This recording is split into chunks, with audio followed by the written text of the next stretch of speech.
Clear prop.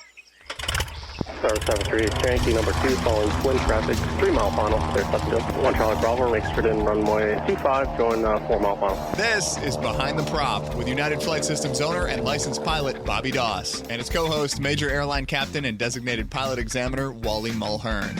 Now let's go Behind the Prop. What's up, Wally? Hey, Bobby, how are you? Fantastic. This week is our first episode after we had the Kings, and you missed that, man. I hate that you missed that episode. It was a good one. I know. I listened and I enjoyed, and it seemed kind of strange. It's like, hey, that's my podcast, and I'm not on it. Well, Nick did a good job. We appreciate him joining the show, and it was also very neat to talk to two icons of aviation and get to enjoy some of their conversation. The book was really good. If you haven't checked it out, go check out the book, Lift. And I think you'll really enjoy it if you have any desires to be an entrepreneur. And this week, we're back to the show with no guest, just the two of us. And we're going to tackle something that we've been planning to talk about. And it's really going to be a good show, in my opinion. I think it's the sixth sense of flying, right? You ever felt like you shouldn't do what you think you're about to do, Wally? Yeah, in anything in life, and not just flying, but sometimes things don't feel right. And Yeah, maybe you've done your clearing turns and you think, you know what, I'm going to do 2 more clearing turns. Or I might going to go a little farther on each way. Something doesn't feel right. Yeah, exactly. So I've been there. I've had that. I think we've both joked about, flying to Kima, you're out over the water. You just all of a sudden start hearing different sounds that you don't hear over land. Yeah. At nighttime, I've heard sounds that I don't hear during the day, right? I have a friend that jokes with me, and he tells me that my single-engine airplane doesn't know when it's night, and I beg to differ. I think both of my single-engine airplanes know when it's night, and they don't like it, like me. Yes, I agree. I agree. So let's talk about the sixth sense as it relates to flying. We're going to tackle a number of topics today. We're going to kind of give some tips and tricks about what you can do to work on making your sixth sense stronger. So maybe kind of how you can strengthen that muscle a little bit on the ground, in the air. Wally is going to share some pro tips for us, and then we'll wrap up the show. So as a rookie pilot, I had zero sixth sense, right? I can remember watching my instructor, and he would just I swear we would be flying back. He goes, we're at 11 miles. You're going to call him? And I'm like, how do you know we're 11 miles? But he had been out to the pattern in the practice area so many times, he kind of just knew the landmarks, and he didn't even have to look at DME or the GPS. And I'm thinking, how do you know we're 11 miles away? You're a genius. Right. Guess right. what I think about every time I get about 11 miles out? We're 11 miles out. Yeah. So that you can make this sixth sense stronger, and some of it will naturally happen with experience and flight time. But when I was a rookie, I couldn't keep up with the radios. So what would I do? I would make my sixth sense stronger by writing all the radio frequencies down that I might need between here and Austin. Now I don't do that. I'm good enough. I've got enough experience, and I'm able to write those things down. But I would fake my sixth sense on paper by writing all that stuff down. You think we talk a lot about sports. You think Tom Brady knows when he's losing a game? Yeah. You think Tom Brady knows when he can win a game, even if he's way down? Yeah. Yeah. And it's the same thing. Do you think Tom Brady, when he's back in the pocket, feels that guy coming around the left end? Most of the time he does. Occasionally he fumbles. Yeah, he might get surprised from time to time. Right. But the reality is we know that they have it in sports. We know we have it. And some days flying, I can remember getting to the airplane thinking, today's just not going to be a good day. The clouds are coming down. It might not be out of my personal minimums yet, but I almost have this feeling that it's not the day to go, and I don't go. Yeah. Hopefully nothing would have happened, but I definitely get the chance to ensure that nothing happens by not going up there. Right. So let's help everybody kind of think about ways that they can incorporate building a better sixth sense. And let's talk about it first on the ground. we give a bunch of tips and tricks, but there's more than one way to get the ATIS. And at this flight school, we pipe the ATIS in as our hold music. So I tell students all the time, all you got to do is call us and ask to be put on hold, and you can listen to the ATIS if you don't have a handheld radio.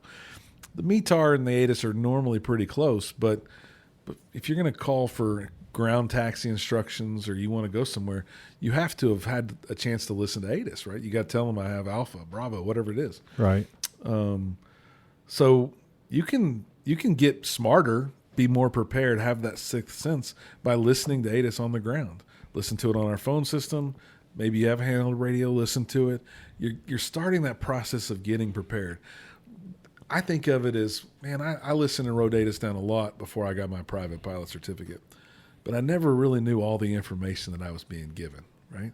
Yeah. If they say winds are 17, at this airport specifically, if they say winds are 170 at 5, I know exactly where I'm going to be taxiing before I even leave the building. Yeah. That's building that muscle of that sixth sense in the back of your brain. What's something that you think about on the ground, Wally, that people probably when they're new to aviation or new to being a pilot, they're not feeling and thinking about, but they can start trying to practice and build on the ground to be a better pilot? Well, the first thing I do is when I walk out of my door of my house, I get an idea of the weather by the temperature. I mean, that's probably the first thing we all experience is, oh boy, it's hot today, or it's unseasonably cool. And I know, living here on the Gulf Coast, that if it's unseasonably cool, the wind is probably out of the north. So being the airplane geek I am, I mean, I'm still maybe as much of an hour away from the airport, but I walk out, it feels cool. I think I'm taking off 35 left today. Before I even get in my car to drive to the airport, to get out of my car, to walk into the flight school. You know, I'm already thinking, hey, I think the wind is out of the north. If the wind's out of the north, unless we have severe frontal activity, we probably have clear skies, because when the wind is out of the south, the wind is blowing from over the Gulf of Mexico, moisture, bringing in low clouds. So I can almost look outside and by the clouds sort of have an educated guess as to where the winds are. But I will say, you know, taxiing into a lot of big airports, you know, the mother of all airports is probably Chicago O'Hare. And so, you know, if I'm going to taxi out of Chicago O'Hare and, you know, they're departing multiple runways, what I do on my scratch pad is I scratch down every runway that they're using for departure. 10 center, 9 left. And when they tell me which runway to taxi to, I just X out the other one or circle the right one. So I don't have to put a 1 and a 0 and a C. It's already there. All I got to do is put a check mark by it, and I know I'm going to 10 center. So I'm just, you know, preparing ahead of time as to what I might get. The other thing is listening to the clearances that they give to other airplanes. You know, again, Chicago, it's a bad example because you may not know what direction that other airplane is going in, and that's usually how they base the runway. The, you know, west departures get this runway, the south departures get this runway. So it's kind of tough to do in that situation. But just last week, I was going into Zurich, and you know, an 11-hour flight all night, and the weather was, the ceiling was extremely low over there, and we're coming in, and we hear them starting to give airplanes holding clearances. So, you know, my assumption was, yeah, we're going to probably hold too. So we had it all ready to go when they told us where we were holding. I mean, we were holding at the same fix that everybody else was holding at, just a different altitude, luckily. And, you know, it was no big deal. Okay, we were expecting it. We were ready for it. And we just plugged it into our FMC, and we were ready to go. Yeah, I think it's the more and more and a pro like you does it instinctually now, I have no question, but the more and more we prepare to be ready for the next set of instructions or items that we may get, the more that sixth sense gets built up in our brain, right? Right. I think about here, listening to things that are going on around me in the airspace or on the ground, whatever that might be. I'm picking up information, right? I'm thinking about, my near miss makes me do this a little bit more at this airport, but it's a very busy airport, and you want to make sure you know where everybody is around you, both on the ground and in the air. A lot of times at this airport, at this flight school, I can ask for taxi instructions, and they might send two of my company airplane towards me, and we know there's going to be some contention between here and there, right? Right. But not everybody that's brand new knows all my company airplanes, right? They might not know all the tail numbers, and they might not know that a new plane is part of our flight school yet. But if you listen, you can hear taxiing back to United, and that makes you aware that they're coming towards me and I'm going that way. There's only one way in, one way out. Somebody's going to have to make room. The ground controller is going to have to hold one of us short, give way to company traffic or whatever. But as you start building that, I think of it more as on the ground more as a 2D picture, and we'll talk about in the air how we build that 3D space and think about who's above us, who's behind us, and really start feeling it more than just having to see it and know it. I relate I relate a lot of things to sports, and when you hear commentators talk to NFL players between their first and second year, one phrase you hear NFL players in their second year will say is they'll say that the speed of the game slows down in your second year. And obviously the speed of the game doesn't slow down, but we get the point. I had a young man for a check ride just about a week ago, and he was I got to know him a little bit. He was a track star in high school, and a really good track star by the way. And I asked him, I said, so when you're running, I says, can you feel someone coming up behind you? And that was his opportunity to say nobody's ever come up behind me, but he didn't say that. He said, yeah, absolutely, I can feel someone coming up behind you. And I said, do you have eyes in the back of your head? And he says, no, you just can feel it. And I asked him, I said, was that coached to you? He says, no, I just developed it. And that's the kind of stuff that we're trying to develop, and we can coach a little bit of it. We can learn some techniques, but I think the quicker that we can open up our field of vision, and I don't mean literally our field of vision, but the more we can start paying attention to what's going on around us, just all the better. No doubt. I like to reference the windsock around here. When people are brand new, they probably don't look at the windsock much. They don't realize just how much information that windsock gives them. You talk about leaving your house and feeling the temperature. You look up at a windsock, it'll tell you an awful lot about the flow of traffic, the taxiing instructions you're going to get, and really just depending on how hard the winds are blowing, what really makes the next thing that you're thinking about be important to you. So I look at a windsock nowadays, and I remember my instructors, again, garnering all this information from a windsock, and I look at them now and I think about, where am I going to be heading to the runway? Where's the taxi going to be going? And I think that I subconsciously look at them and get that sixth sense today of all that information that as a rookie pilot, you just don't really understand or get, right? Right. So that pretty much wraps up my thought processes on the ground and how my muscle grew as my sixth sense grew, and as a student pilot into a private instrument commercial pilot. And I think it's something that you guys and girls out there can work on as you continue to grow your aviation career. Let's talk about the ground, and we'll start with the flow of traffic, as we kind of talked about winds and windsock direction and temperatures, right? The flow of traffic in the pattern, how I'm going to depart the pattern, how many planes are in the pattern, all those things really help me make decisions. I used to have a 4-plane rule when I was a solo student. If I came to this airport and there were 4 planes in the pattern, That was my max. I would be the fifth, but I would not be the sixth. Now, of course, I couldn't control it when I got up there necessarily, but the purpose for that really was both making the practice purposeful, right? Like at this airport, if there's 8 planes in the pattern, how many times are you really going to get to land in an hour? Yeah, not much. Not much. I can fly straight and level around the airport, but not a lot of landing going on. And then there is this risk factor of, okay, what about the guy who does get confused? They send at 5 or 6, they keep it in one direction, right? In one direction only.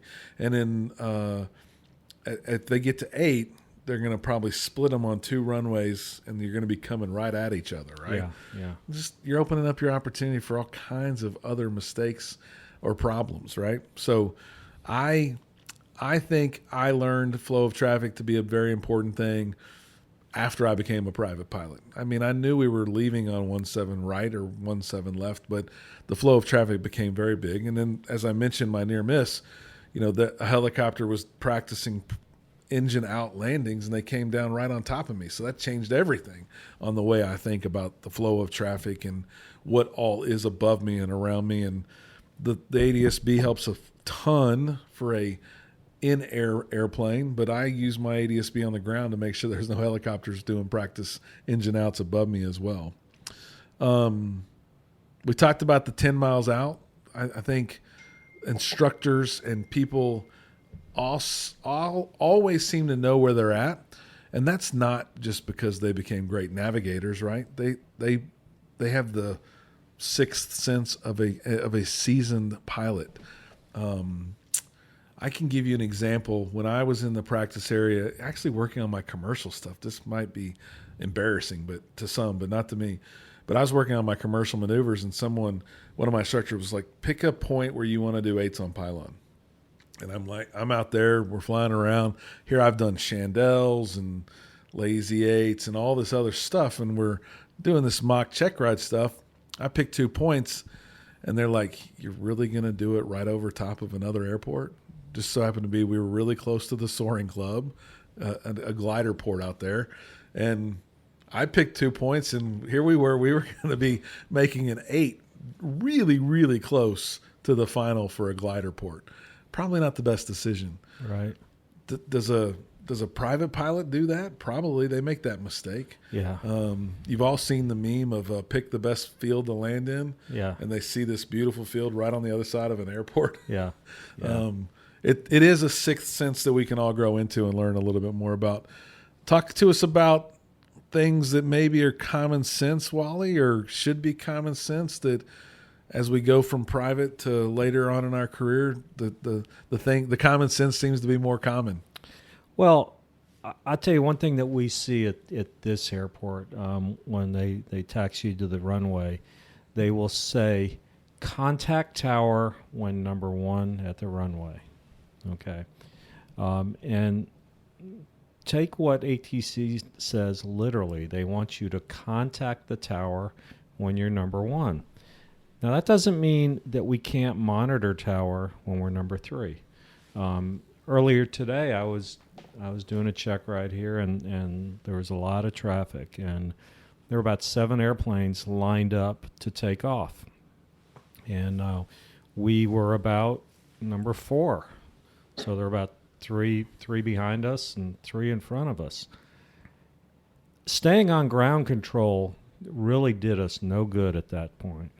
But switching it over to tower gives us a lot of situational awareness. We kind of know what's going on in the traffic pattern because we're about to join the traffic pattern. But my applicant, we stayed on ground. We stayed on ground until we got up to number 1. And that was something that after the check ride, we debriefed. And I said, why didn't we go ahead and switch to tower back? He says, well, they told me not to switch to tower until we're number 1. I says, no, that's not what they said. The comment from ATC was contact tower when you're number 1, not anything about monitoring tower. And he questions, well, what if ground needs to get in touch with me? So, well, the ground they're right next to each other. They're sitting right next to each other in the tower. So if they they need to, they could do that. But, there was just I just think situational awareness is so much better if you're paying attention to what's going on in front of you as opposed to what's going on behind you. I don't care what airplane just called for taxi from one of the flight schools when I'm number 2 or 3 for takeoff.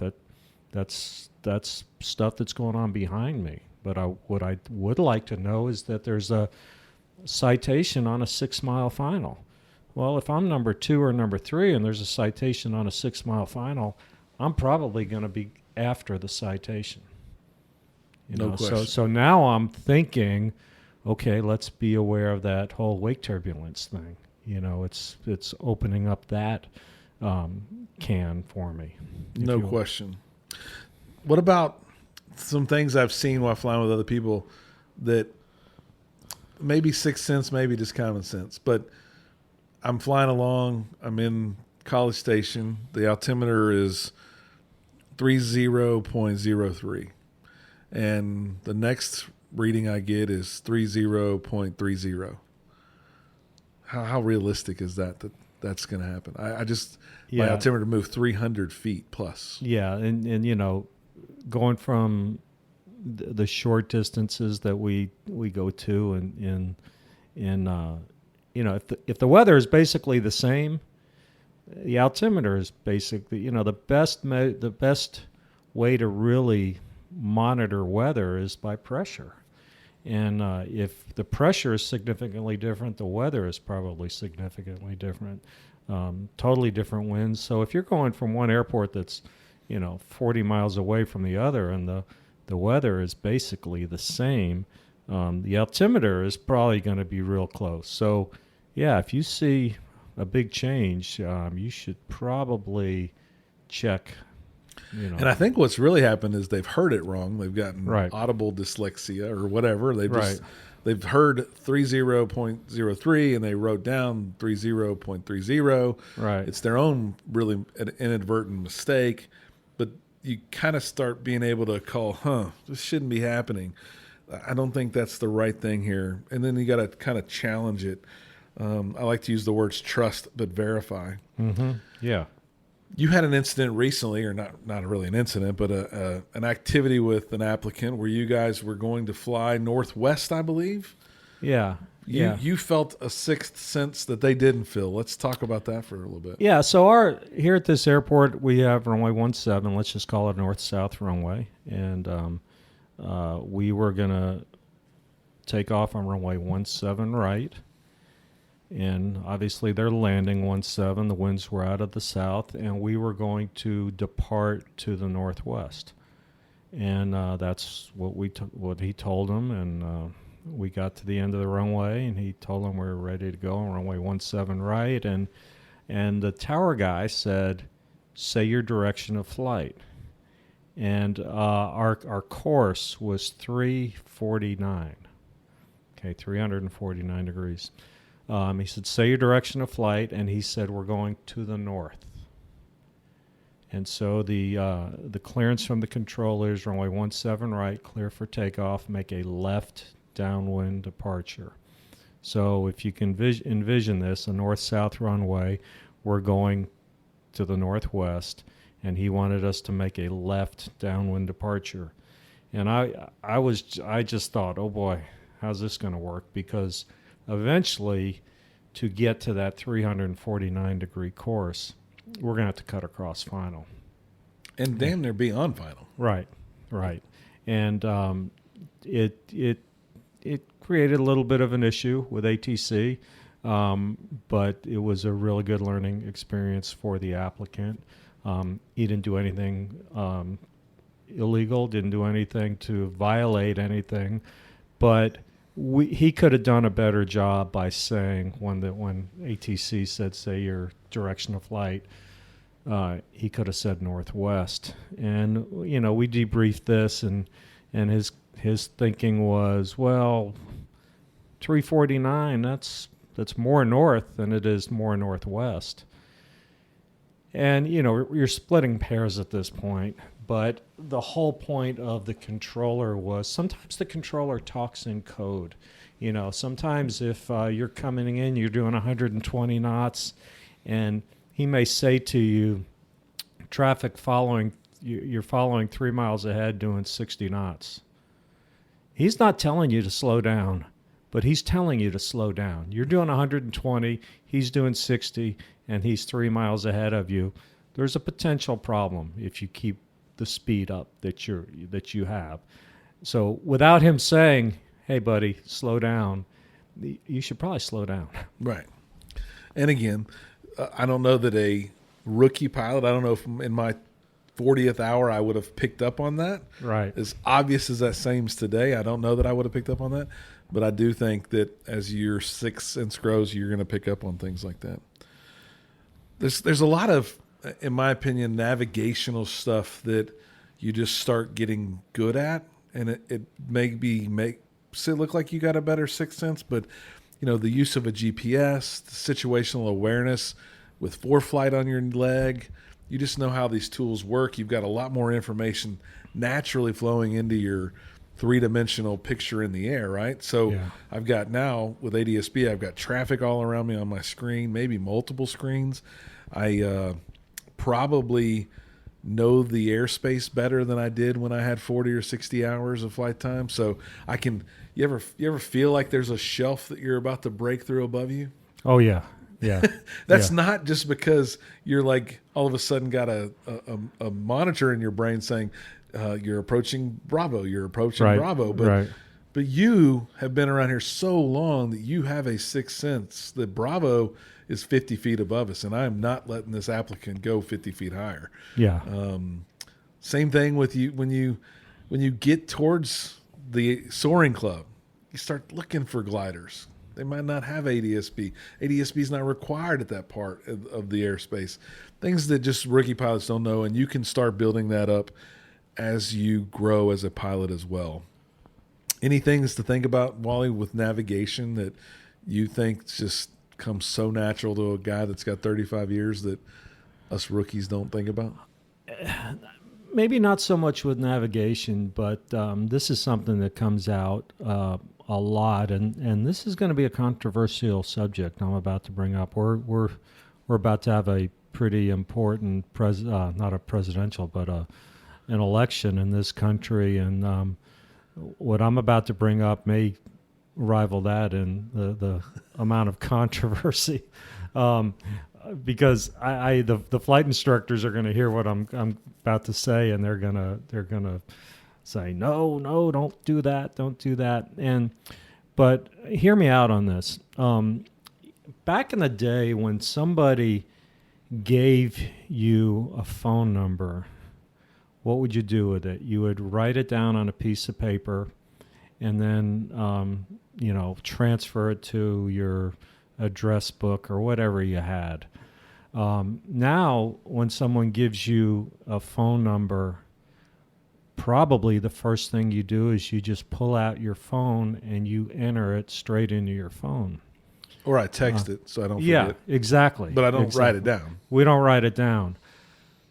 But what I see with applicants all the time is ATC gives them a transponder code, and they pull out their scratch pad and they write it down.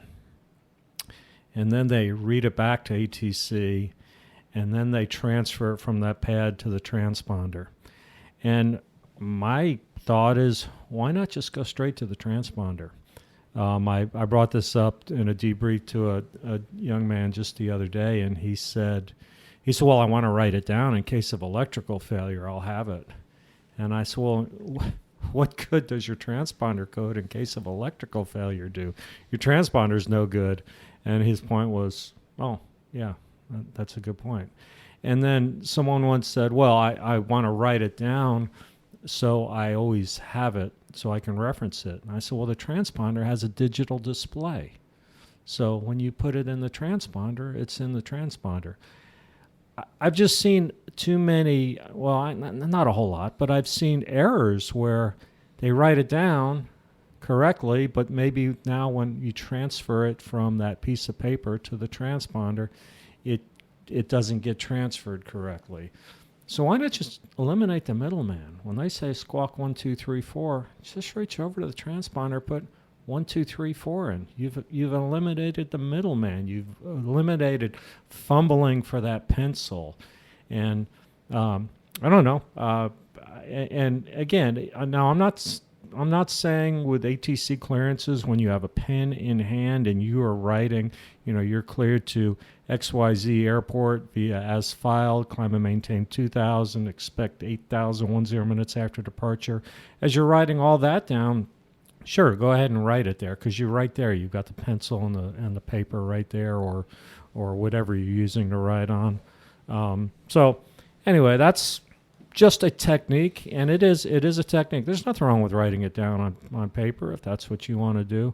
But again, my technique, and it's been fairly successful, is to just go straight to the transponder.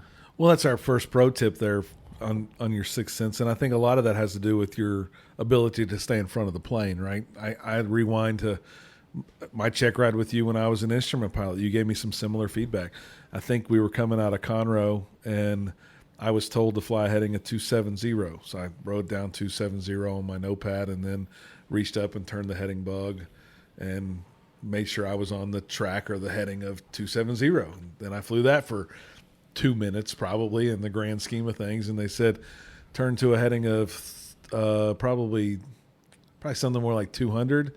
And I probably wrote down 200, and then I turned the heading bug to 200, and then I turned to 200, and then I probably was intercepting the localizer at that point, and they told me I was clear for I probably wrote down clear for the RNAV approach, or the localizer 17 right approach into hooks, read it back to them, and you gave me some similar debriefing on that. All that stuff was heading bugs, and very little had to be written down. And I've remembered that to this day, and I think that's made me be able to pick up on more information, which obviously grows that thought process that I have as well. Radios, golly, I wish I knew how to use radios better when I was a rookie, but I see it a lot when I fly with other people. They're trying to be so pro-like that they're putting in as many numbers as they can, and it probably takes the first or second radio frequency change for them to realize they really wish they would have had the number that they just were on. You ever seen that happen? Oh, yeah. Most of our airplanes have a standby and an active mode to it. And in other words, when you're changing the frequency, you're not changing the frequency on the radio that you're really using it. You're really, it's the same radio. It's just a standby feature of the radio. So, we want to, you put in the new frequency, then you hit the button to transfer it to the active side. Just leave that other frequency until you've really established radio contact. I was coming back on a trip not too long ago with someone, and they kind of anticipated. We got a frequency change, and they said to me, "Hey, the next frequency is going to be XYZ," and I said, "Yeah, I think so." And they went ahead and put XYZ on the standby side. Well, when we called up on the frequency we were on, nobody answered. And we had actually gotten the wrong, read back the wrong frequency. So we're in Never Never Land. So now we didn't know what the previous frequency was. So make sure you've established contact. Like maybe you're talking to approach, and the next frequency is going to be tower, and the tower frequency. Make sure you've got a good conversation going with approach before you put tower over on that standby. That's a good tip, and one that I try to follow, and I actually still write them down.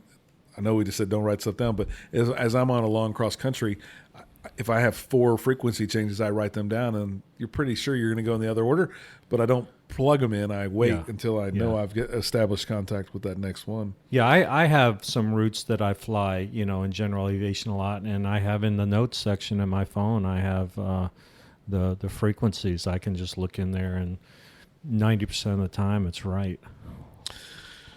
What about, we talk about big picture all the time and thinking about the big picture.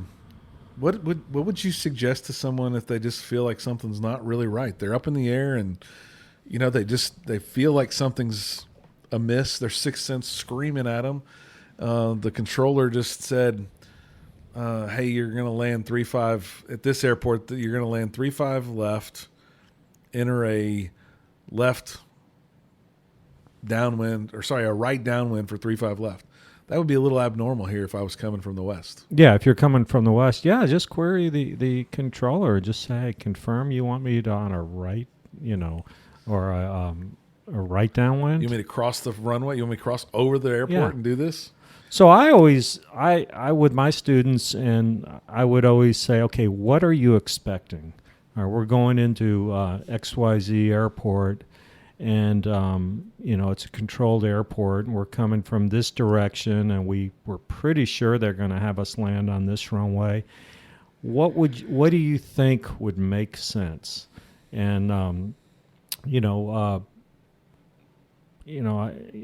think about, okay, I would expect that they're going to say, let's enter a left, have us enter a left downwind for runway 15. Okay, yeah, that makes sense. A left downwind for runway 15. And if all of a sudden they say, enter a left downwind for 33, okay, just confirm we're landing runway 33? Oh, no, sorry about that. It's runway 15. One thing that we get at taking off from Intercontinental Airport, we take off runway 15 almost exclusively. And a lot of times they give us a turn to the north. So you're heading southeast and you turn to the north. Well, but they want us to make a right-hand turn. And that's not the most expeditious way to do it, to get to north from a heading of 150. So those control, they could say turn right heading 360, clear for takeoff. Typically what they'll say is turn right, long way around, heading 360. And that's kind of, okay, you really do They know want what me they're saying. They really do want me to go right to 360. We talked about this briefly some, and this is a good conversation, but what about a young rookie pilot who has probably an adverse sixth sense to maybe taking off max weight? Are we teaching like a bad feeling about max gross weight? I don't know if we're teaching it or not, but I see it a lot. And because what I do on check rides, we're supposed to talk to them, or we're supposed to give them an out of balance or an overweight scenario. And that's what I do is I say, okay, I'll ask what our takeoff weight is, and they'll give me a number, and I'll say, what's our max takeoff weight? And I'll say, okay, if a friend of mine shows up to go with us and he weighs 171 pounds and it's going to put us overweight, A, can he go with us? And, what can we do to allow him to go? And it usually involves taking fuel off the airplane or taking something off the airplane. And a good 60%, I don't know, this is an informal poll, but I would say 60% of my applicants are reluctant to take off at max takeoff weight of the airplane. They would rather go with less fuel. And I can't say that's wrong. It's not wrong as long as you have the required fuel. But I know me personally, I would rather be at max takeoff weight and have as much fuel as I can, because statistically speaking, 47% of general aviation accidents have a fuel element to them as a causal effect. Yeah. So, I'm gonna take off max weight. The airplane is certified for it. The airplane will do it. It's not going to perform as well as maybe 300 pounds below. I bet it performs to the performance charts, though. Yeah. No question. Yeah, absolutely. And to that point, I think when I was a rookie, again, still am, but when I was a much younger rookie, I can remember always taking my rotates 55 in most of the planes we fly. I wouldn't rotate until 60. I felt like it was important that I had 5 extra knots. Like that was going to make the plane perform better.